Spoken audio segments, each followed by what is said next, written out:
朋友们，大家好！上个视频给大家分享了家里边安装多台路由器来增强家里边这个 WiFi 信号的覆盖。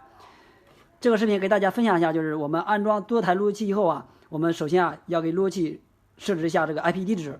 IP 地址如果不给它设定好的情况下，它会出现 IP 地址冲突。一旦冲突以后啊，这些网络所有都上不去网了。我们首先了解一下路由器的 IP 地址。我们看一下，这是个光猫。这个光猫呢，它是自带路由器功能的。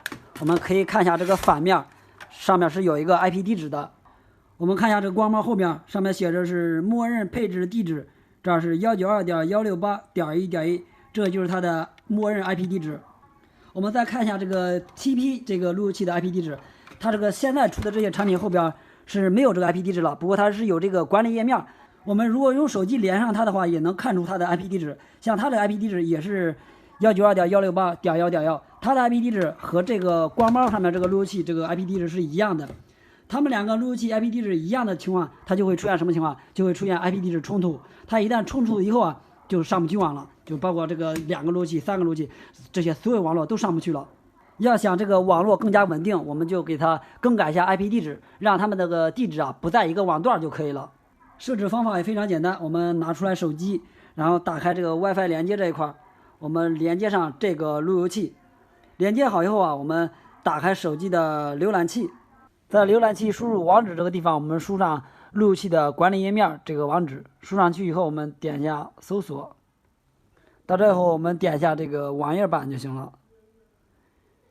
进去后，我们输上路由器的管理密码，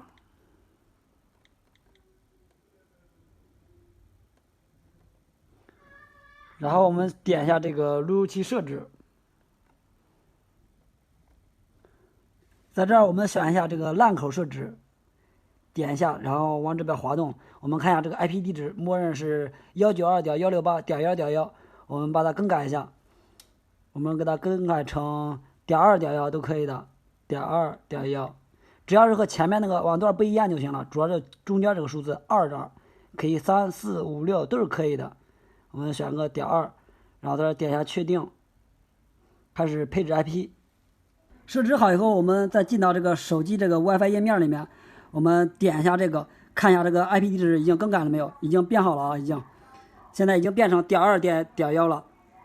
这个光猫自带的路由器它是.1.1，这个路由器我们改成2号段了，是.2.1。然后我们第3个路由器可以给它改成.3.1或者是.5.1，只要和它们不一样就可以了。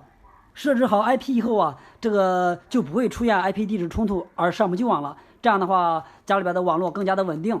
多台路由器的连接方法它有2种，上个视频我已经给大家分享过了，有需要的朋友们可以去翻找观看一下。今天到这里啊，我们下期再见。